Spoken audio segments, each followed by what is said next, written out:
Hello students, welcome in online classes.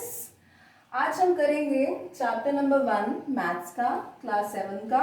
ठीक है, मैंने चैप्टर नंबर 1 में इंटीजर्स के बारे में मैंने इंट्रोडक्शन भी बताई है आपको और इसकी 1.1 के कुछ क्वेश्चंस भी करवाए हैं। आज हम करेंगे 1.2 एक्सरसाइज। और 1.2 एक्सरसाइज में किस टाइप के क्वेश्चंस हैं देखिए, ऑलरेडी मैंने यहाँ पे क्वेश्चंस लिखे हैं। चलिए इनके आंसर्स करते हैं। जैसे 1.2 का फर्स्ट क्वेश्चन है, right down a pair of integers. तो मैंने आपको इंटीजर्स के बारे में भी बताया था, पॉजिटिव भी होते हैं और नेगेटिव भी होते हैं। ठीक है, इंटीजर फ्रैक्शंस में नहीं होते हैं बस। और जीरो भी एक इंटीजर है, बट वो ना तो नेगेटिव है ना ही वो पॉजिटिव है।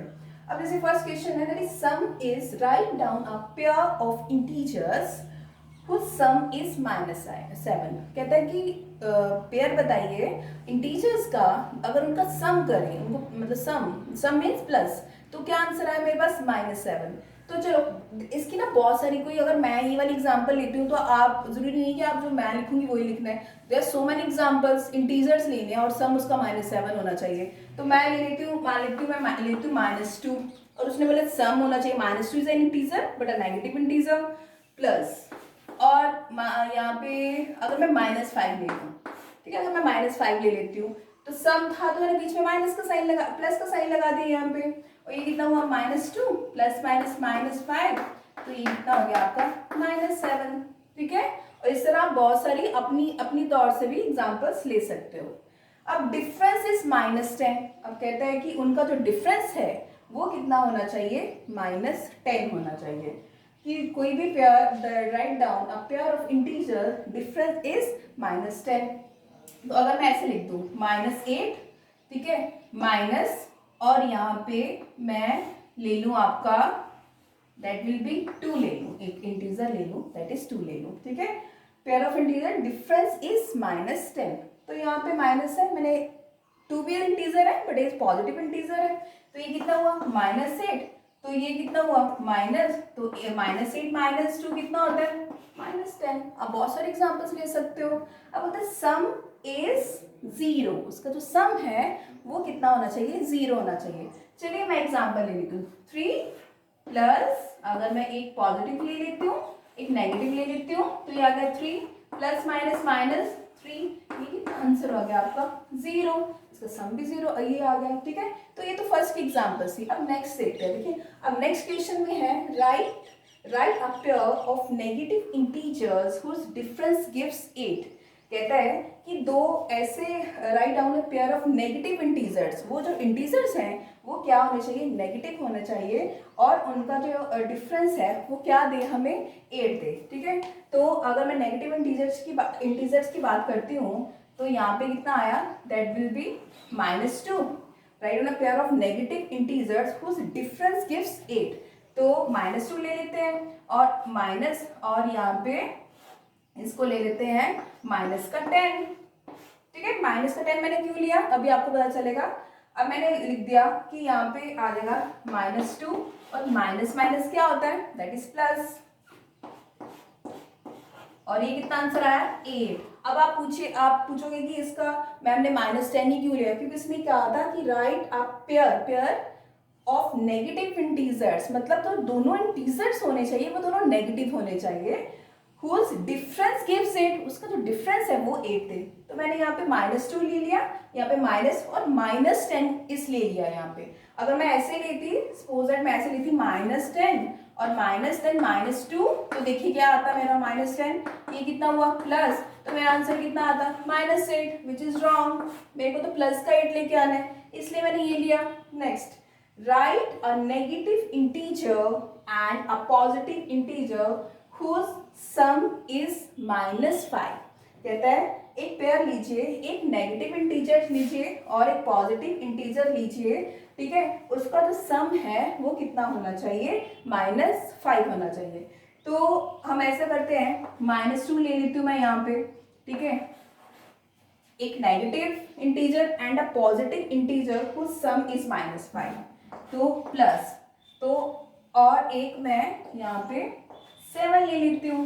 ठीक है, और यहाँ पे अगर क्या लेती हूँ, उसका सम -5 होना चाहिए। -5 के लिए इसको नेगेटिव लेती हूँ, इसको पॉजिटिव लेती हूँ, क्योंकि अगर मैं -2 के आगे साइन माइनस का लगा देती हूँ, तो पर अगर मैं 7 बड़ा, फिर 7 बड़ा है तो पॉजिटिव का साइन आ जाएगा। अगर मैं माइनस, ये मेरा +5 आएगा, तो अगर मैं इसको सॉल्व करूंगी तो मेरे पास -5 आएगा।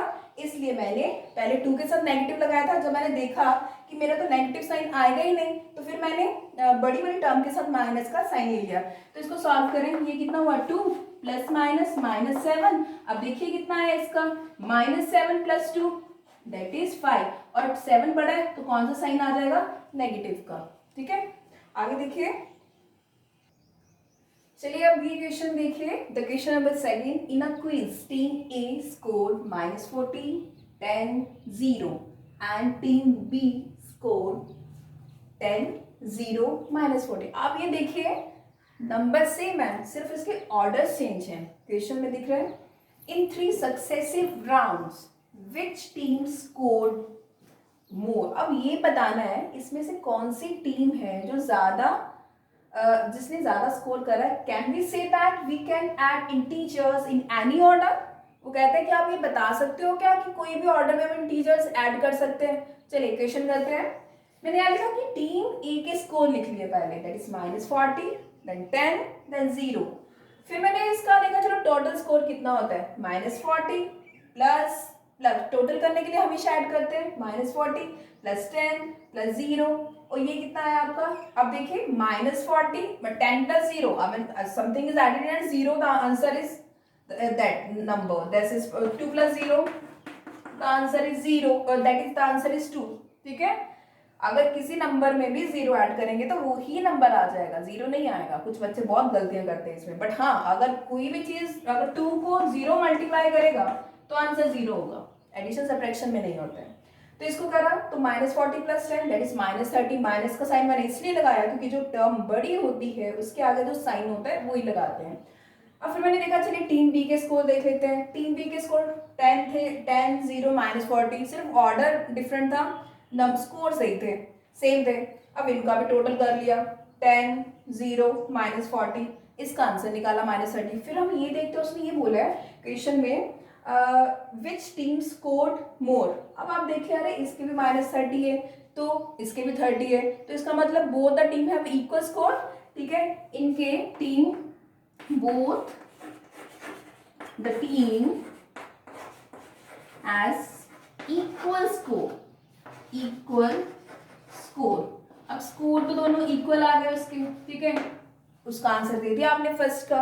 अब सेकंड कहता है can we say that we can add integer in any order. अब आपने देखा ही है, आप कोई भी ऑर्डर वो इंटीजर्स ऐड कर सकते हो। Yes, we can add integers in any order.